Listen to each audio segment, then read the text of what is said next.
My MIL spent years calling me incomplete for not wanting kids. Now I'm pregnant. She wants to move in, and I cut her out of my baby's life. You want to know what it feels like to have your entire worth as a woman questioned, picked apart, and then celebrated only when you finally conform? Let me tell you, it's a special kind of hell, made even worse when the person doing it is your own mother-in-law. For years, I fought tooth and nail for my autonomy, only to have it all thrown back in my face with the most infuriating, condescending smile you can imagine. So here's the thing. My husband, Tommy, and I have been married for 6 amazing years. And from day one, we were crystal clear about one massive life decision: no kids. This wasn't some impulsive choice I made on a whim. I'm 32, I'm in corporate law, I absolutely love my career, and I thrive on my freedom and traveling. Honestly, I never felt that deep, overwhelming maternal instinct people talk about. I truly believe that if you bring a child into this world, you have to be able to love them with every fiber of your being. And for me, I just couldn't promise that. I didn't want to risk it. Tommy was completely on board. He never pressured me, and we built this incredible life together. We traveled, we had our routines, we worked hard to create a life we genuinely enjoyed. For the most part, it was smooth sailing. The only real storm cloud in our perfect sky, my mother-in-law, Margaret. From the first moment we met, Margaret, who's 58, made it painfully clear she didn't think I was proper daughter-in-law material. Why? Because I didn't want kids. Margaret is one of those people who genuinely believes a woman's sole purpose in life is to be a mother. And since I wasn't fulfilling that role, she treated me like I was defective. Every single family gathering became an interrogation. "When are you going to grow up and give Tommy the family he deserves?" she'd ask, her voice dripping with judgment. Or, "Don't you think it's selfish to deny him the joy of being a father?" It wasn't just the questions either. Oh no. She'd send me articles about women regretting not having kids. She'd casually leave brochures for fertility clinics around her house when we visited. She even tried to convince Tommy that he was throwing away his legacy by staying with me. It was exhausting. At first, I tried to be polite. I'd laugh off her comments, hoping she'd just get tired and move on. Spoiler alert, she didn't. She doubled down. Margaret started making these snide remarks during family dinners. Things like, "Some women just aren't cut out to be mothers," or, "It's such a shame Tommy will never know the joy of holding his own child." And the worst part? Everyone else would just sit there in awkward silence. Nobody backed me up, except Tommy, of course. But it still stung. Eventually, the emotional toll was just too much, and I started avoiding her altogether. One holiday dinner still burns in my memory. I was helping clean up in the kitchen when Margaret cornered me. She looked me dead in the eye and said, "You're not getting any younger. It's unfair to keep Tommy from having a family." Something just snapped inside me. I turned to her, and as calmly as I could, I said, "Margaret, our decision about kids is between me and Tommy. It's not up for discussion." She huffed and stormed off, but the tension for the rest of the night was unbearable. That was it. I decided I'd had enough. I started skipping family events, and honestly, my life instantly got so much better. Then, about 3 months ago, life decided to throw a curveball our way. I had an unexpected pregnancy scare. At first, I was terrified. It was like my worst fear coming to life. But that scare, it made me rethink everything. For the first time, I started wondering, what if? What if having a baby wasn't the end of the world? What if it could actually be good? Those thoughts stuck with me. And then, surprise, I found out I was actually pregnant. When I saw those 2 pink lines on the test, I had a full-blown panic attack right there in the bathroom. My hands were shaking, I couldn't breathe. It was a mess. But after a while, the panic gave way to something else. Excitement, hope. I don't know what flipped in my brain, but suddenly, the idea of having a baby didn't seem terrifying anymore. I started thinking about what life would look like with a little one, and for the first time, it felt right. When I told Tommy, he was amazing. He sat me down and said, "Whatever you decide, I'm with you 100%. We spent weeks talking it over, every little detail. What this would mean for our lives, our careers, our relationship, everything. In the end, we decided to keep the baby. It just felt right. Now, you'd think Margaret would be absolutely over the moon when she found out I was pregnant, right? And she was ecstatic. But the way she reacted, my blood absolutely boiled. The second she heard the news, It was like the last 6 years of tension and judgment had never even happened. Suddenly, I wasn't the selfish, career-focused woman she looked down on. No, I was now her precious daughter-in-law, and she was all over me, planning baby showers, buying onesies, bombarding me with unsolicited parenting advice. What really got me, though, was when she said, with this smug, infuriating smile, "I knew you'd come around eventually. A woman isn't truly complete until she's a mother." I swear, hearing that felt like an actual slap to the face. It wasn't just her words, it was what they meant. She was saying that the version of me who spent years confident in my choice, the version of me that worked hard, loved my life, and made thoughtful decisions, was somehow incomplete, or worse, wrong. It stung. A lot. But oh, it didn't stop there. Margaret went from judgmental to overbearing in record time. She started showing up at our house unannounced with bags of baby clothes and random nursery decorations. She'd lecture me on what I should and shouldn't be eating, like she was suddenly an expert on prenatal health. And get this, she tried to invite herself to my doctor's appointments. I couldn't believe it. Then she started making these grand plans for her role as a grandmother without even asking us first. She'd say things like, "Of course, I'll be babysitting every weekend. And I'll just move in for the first few weeks to help out. You'll need it." She even had the audacity to say she'd be in the delivery room when I gave birth. How? Just how? None of this was discussed with us beforehand, but she acted like it was a done deal. The final straw came during a family dinner at our place. We were all sitting around the table when Margaret, completely unprompted, started talking about how she'd rearranged her whole schedule to focus on her grandma duties. She went on and on about how lucky the baby would be to have her, and how much she planned to be involved. It was like she was rewriting history, assuming this new role without addressing all the baggage she'd piled onto me for years. I'd had enough. I told her, calmly but firmly, that her behavior over the years had been incredibly hurtful. I explained that just because I was having a baby now didn't erase all the things she'd said and done. I told her I wasn't okay with someone who'd shown me conditional love having a significant role in my child's life. Margaret turned pale. Then the waterworks started. She said I was being cruel and unfair, that she had a right to be in her grandchild's life. Before I could even respond, Tommy jumped in and backed me up 100%. He told her flat out that she had brought this on herself with years of mistreatment. He said that if she wanted a relationship with our child, she'd need to take a long, hard look at her behavior and make some serious changes. The look on her face was a mix of shock, anger, and devastation. She stormed out in tears. The fallout since then has been intense. The whole family is divided. My father-in-law thinks we're being unreasonable, accusing us of using the baby as a weapon.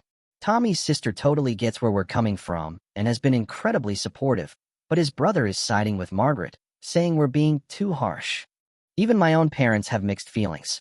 They think I'm justified but worry I might regret cutting Margaret off completely. And here's the kicker. I keep second-guessing myself. Am I being too harsh?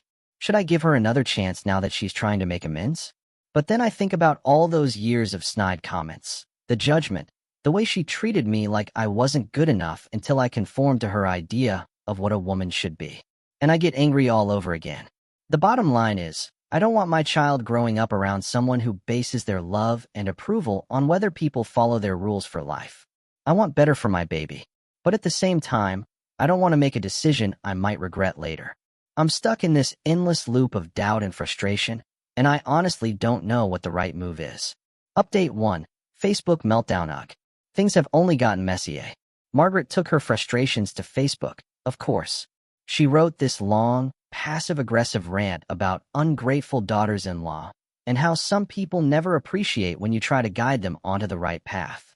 She didn't name names, but let's be real, everyone knew who she was talking about. Subtlety has never been her strong suit. Within hours, my phone was blowing up. Family members started picking sides, and even distant relatives I barely knew were sliding into my DMs to lecture me about the importance of family and how I was robbing my child of a loving grandmother. It was overwhelming and honestly a bit ridiculous. These are people who've had no involvement in our lives suddenly acting like experts on our parenting decisions. Tommy saw the post, and bless him, he finally hit his breaking point. He left a public comment laying everything out. How Margaret had treated me over the years, the hurtful things she'd said, and how it had all led to this moment. He even asked her how she'd feel if someone had treated her that way when she was starting her family. It was blunt, factual, and unapologetic.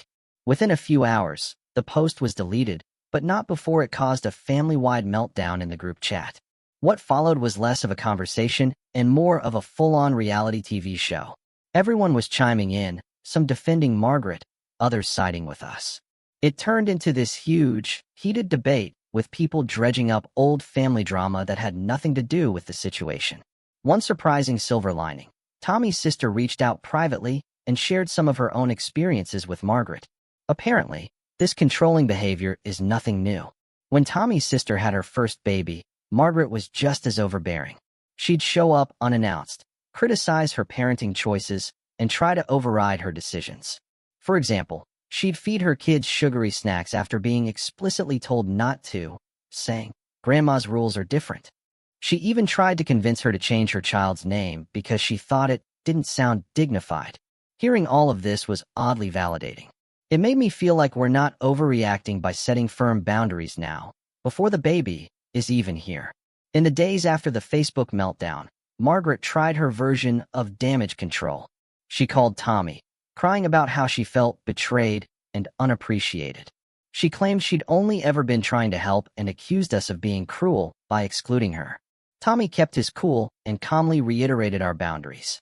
He told her this wasn't about punishing her, but about ensuring a healthy environment for our child. She didn't take it well. She accused me of turning him against his own family, and then hung up. The family drama didn't stop there. My usually neutral father-in-law called to say he thought we were being too harsh. He argued that Margaret's behavior comes from a place of love and insisted she deserved a chance to prove she could be a good grandmother. When I pointed out that love doesn't excuse years of mistreatment, he got defensive and said I was bringing up old grievances instead of moving forward. It was frustrating because it felt like he was more interested in keeping the peace than actually addressing the problem. And then Margaret took things to a whole new level. She sent this long, guilt-trippy email to both me and Tommy, listing all the ways she'd supported us over the years. She mentioned things like hosting holiday dinners and buying us anniversary gifts, framing them as sacrifices she'd made for our happiness. She even implied that we owed her a place in our child's life because of them. On top of that, she threw in a line about how she's getting older and wants to make memories with her grandchild while she still can. The whole thing was so manipulative, I had to step away from my computer halfway through reading it. Thankfully, not everyone's been against us. Tommy's sister has been amazing, sharing more of her experiences with setting boundaries and reminding me it's okay to prioritize our well-being. One of my cousins even sent me a sweet text saying she admired how we were handling everything and that it was inspiring to see someone stand up for themselves.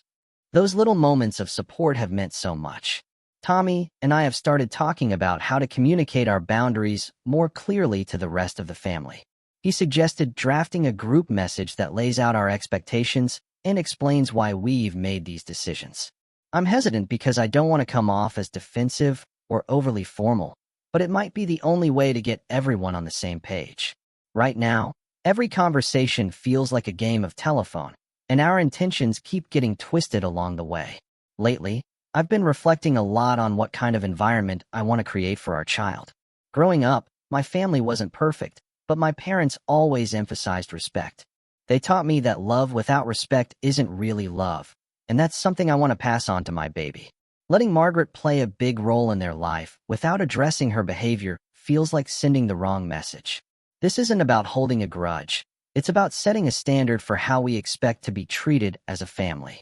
At the same time, I can't help but second-guess myself. Will my child grow up resenting us for keeping their grandmother at a distance? Or will they thank us for protecting them from a toxic dynamic? It's hard to know what the right answer is, and that uncertainty is weighing on me. For now, I'm just trying to take it one step at a time. It's exhausting and overwhelming, but at least Tommy and I are united in this. That, more than anything, gives me hope that we're doing what's best for our family. Update 2. A glimmer of hope. Okay, so today was completely unexpected. My father-in-law came over out of the blue. At first, my stomach sank when I saw him at the door. I was bracing for yet another round of guilt-tripping or lectures about family unity. But to my surprise, he wasn't there to argue. He said he wanted to have an open conversation, to really understand where we were coming from and see if there was a way to move forward. I was skeptical, who wouldn't be at this point? But I decided to hear him out. To his credit, he started by acknowledging that he doesn't entirely agree with how we're handling things. But then he admitted he could see why we felt the need to set boundaries. He said Margaret has been struggling with empty nest syndrome since her kids all moved out, and her fixation on having grandchildren is, in a way, her trying to reclaim a sense of purpose. Hearing that was a bit of a light bulb moment for me. It doesn't excuse her behavior, but it does explain a lot of it. She's clearly been projecting her own insecurities onto us. And while I felt a twinge of sympathy, it didn't erase the years of hurt and frustration she's caused. I told him as much. I said, I get that she's going through her own stuff, but that doesn't give her the right to treat me the way she has. I also brought up how her current behavior, the Facebook rant, the guilt-trippy email, the unannounced visits, was only solidifying our decision to enforce boundaries. To my surprise, he didn't argue. Instead, he nodded and even apologized. He admitted that he's often taken a back seat in family conflicts because he wanted to keep the peace, but now he realizes that staying silent might have done more harm than good. Hearing him take responsibility like that was honestly refreshing. As we kept talking, the conversation shifted toward solutions. He floated the idea of a compromise. What if Margaret agreed to go to family therapy with us and genuinely worked on making amends? If she showed that she was willing to change and build a healthier relationship, then maybe we could start fresh. At first, I was hesitant. Family therapy with Margaret? That felt like a big ask. But the more we talked, the more it started to feel like a reasonable step forward. I explained to him that this wasn't about punishing Margaret or holding a grudge. It was about protecting our family and making sure any relationship she has with our child is built on mutual respect and trust. My father-in-law seemed genuinely relieved that we were willing to meet halfway. He promised to talk to Margaret about it and encouraged her to consider therapy. He even acknowledged that this might be a wake-up call for her, a chance to reflect on her behavior and the impact it's had on her relationships. After my father-in-law left, my husband and I sat down for one of those long heart-to-heart talks. You know, the kind where you go over every possible outcome, weigh the pros and cons, and try to prepare yourself for whatever is coming next. We both agreed that the idea of family therapy could be a game changer if Margaret is actually willing to go and take it seriously. And that's a big if. She's never been the kind of person to admit she's wrong or seek outside help. So, we're already bracing for resistance.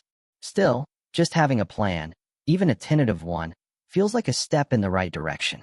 It's reassuring to know someone else truly gets it, and his support gives me a little more confidence that we're doing the right thing. As for Margaret's reaction, well, that's the million-dollar question. My father-in-law promised he'd bring it up gently, but I'm not exactly holding my breath. Margaret isn't the kind of person who handles criticism well, and the idea of going to therapy might feel like a personal attack to her. She's more likely to dig in her heels than to admit she could use help. But who knows, maybe she'll surprise us. If she's willing to give it a real shot, it would show that she's at least trying to make amends and rebuild trust, and that would mean a lot.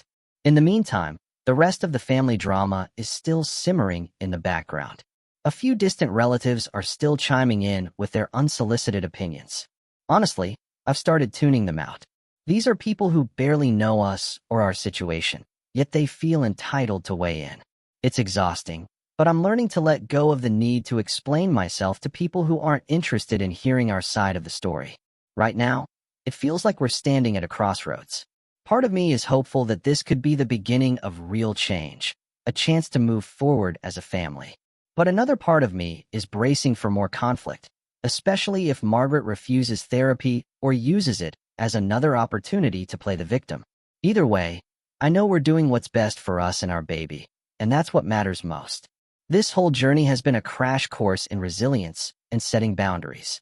It hasn't been easy, far from it, but it's taught me the importance of standing firm in my values, even when it ruffles feathers. Whatever happens next, I know my husband and I will face it together. At the end of the day, that's the most important thing, protecting our little family and building a life rooted in love and respect. Update 3. A small step forward. Well, Margaret finally reached out. And to my surprise, it wasn't another passive-aggressive Facebook post. Instead, She sent a long email. I'll give her credit for that. It felt like a small but significant step forward.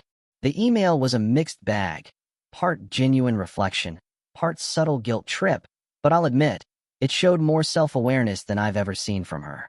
She actually admitted to being wrong about some things, which was shocking in itself. Margaret acknowledged that she'd been unfair in judging my worth based on whether I chose to have children, and even admitted that her behavior had been controlling and hurtful. That said, there were still a few classic Margaret touches. Lines about how she's always wanted the best for her son, and how she feels misunderstood. But overall, it seemed like a genuine effort to take responsibility, or at least the closest thing to it that I've ever seen from her. She also agreed to family therapy, though she couldn't resist adding a little jab about how, in her day, families work things out without strangers involved. Baby steps, I guess. My husband and I read her email together, and we both just sat there for a minute, taking it in. It wasn't perfect, but it was definitely progress. After talking it over, we decided to give the therapy a shot. We're cautiously optimistic, but ready to reinforce our boundaries if things go sideways. Our first session is scheduled for next week. And honestly, I'm a mix of nervous and hopeful. It feels like a chance to finally get some of this off my chest and address all the unresolved issues that have been bubbling under the surface for years. At the same time, I'm trying to keep my expectations in check. My therapist gave me a little pep talk about focusing on what I can control and not expecting overnight miracles. She's right, of course. Change takes time, and I know Margaret isn't the type to dive into uncomfortable situations willingly. Still, the fact that she agreed at all feels like a small victory. In the meantime, my husband and I have been trying to shift our focus to the baby and take care of ourselves. We started birthing classes, which have been way more fun and bonding than I expected. It's nice to spend time on something exciting and positive instead of constantly dealing with family drama. For those wondering how I'm doing with the pregnancy, I'm about 14 weeks along now, and things are starting to look up. The morning sickness was brutal for a while. Think nausea at the most inconvenient times, and a sudden aversion to smells I used to love. But I'm finally beginning to feel like myself again. My husband has been amazing through all of this. He's constantly checking in, making sure I've got everything I need, and gently reminding me to slow down when I try to overdo it. The other day, I found him assembling a rocking chair for the nursery, even though we're nowhere near done decorating. He said he just wanted me to have a comfy place to sit and relax. It's little moments like that that remind me how lucky I am to have him by my side during this wild ride. As for the rest of the family, the drama hasn't magically disappeared. Margaret's email felt like a step in the right direction, but there's still a lot of tension simmering. Some relatives are skeptical about the idea of therapy, and others seem to think we're being too hard on her. But my father-in-law has been quietly supportive, encouraging Margaret to follow through with the sessions. My sister-in-law has also been an absolute rock. She called me the other day just to say how proud she is of us for standing our ground and prioritizing our mental health. Honestly, her support has been such a lifeline. She's been through her own struggles with Margaret, so she really gets it. Of course, there are still the occasional unsolicited messages from distant relatives weighing in with their thoughts on the situation. At this point, I've learned to tune them out. My therapist gave me some great advice. You can't control what other people think or say, but you can control how you respond. That's become my mantra whenever I feel myself spiraling. It's not easy, but it's been incredibly freeing to let go of the need to justify myself to people who aren't really listening anyway. Right now, it feels like we're in this weird holding pattern, just waiting to see how the therapy sessions go and whether Margaret is really willing to put in the work to rebuild trust. I'm cautiously optimistic, but I'm also prepared for the possibility that things might not change. Either way, I know we're doing the right thing by addressing these issues now, before our child arrives. This whole experience has been a roller coaster, but it's also taught me a lot about resilience and the importance of standing firm in your values. Whatever happens next, I know I'm not facing it alone. I've got a supportive partner, a growing circle of allies, and the reassurance that we're making choices that align with the kind of life we want to build. For now, I'm focusing on the positives. Our little one on the way, the progress we've made, and the fact that we're taking it all one step at a time. Update 4. The first session. Small update, guys. We finally had the first therapy session with Margaret this past week, and I have to say, it was intense. The therapist started by setting some ground rules, emphasizing that this space was for open communication and mutual respect. Margaret seemed a bit uncomfortable at first, but she stayed quiet and listened as the therapist laid out the structure of the session. When it was my turn to speak, I didn't hold back. I explained how her years of judgment and dismissive behavior had made me feel, not just as a daughter-in-law, but as a person. I told her that while I appreciated her willingness to come to therapy, this wasn't about patching things up for appearances. This was about creating a foundation of respect and understanding, especially now that a child was coming into the picture. My husband chimed in, reinforcing that our main goal was to ensure a healthy environment for our baby and that Margaret's involvement would depend on her ability to show consistent, genuine change. Margaret's initial reaction was defensive, as expected. She tried to justify some of her past actions by saying she had only been protective of her son and wanted the best for him. The therapist gently but firmly pointed out that intent doesn't erase impact, and that her behavior had caused real hurt. To her credit, Margaret seemed to take this in. She didn't argue, which felt like a small but meaningful victory. There was a moment during the session when the therapist asked Margaret what she hoped to gain from these sessions. Her answer surprised me. She said she wanted to be part of her grandchild's life, but also admitted that she was afraid of being left out entirely. She acknowledged that her actions might have pushed us away, and for the first time, it felt like she was starting to grasp the consequences of her behavior. By the end of the session, we all agreed on one thing. This process wouldn't be quick or easy. The therapist emphasized that the goal wasn't just to repair our relationship, but to establish boundaries and expectations that would prevent future conflicts. Margaret was given some homework to reflect on specific instances where her actions might have crossed the line and to think about how she could approach things differently moving forward. It's just the beginning, but for the first time in a long time, I feel like we have a roadmap. This isn't just about us anymore. It's about setting the stage for our child to grow up in a respectful, loving environment. And if that means putting in the hard work of therapy, then we're ready. This baby deserves nothing less.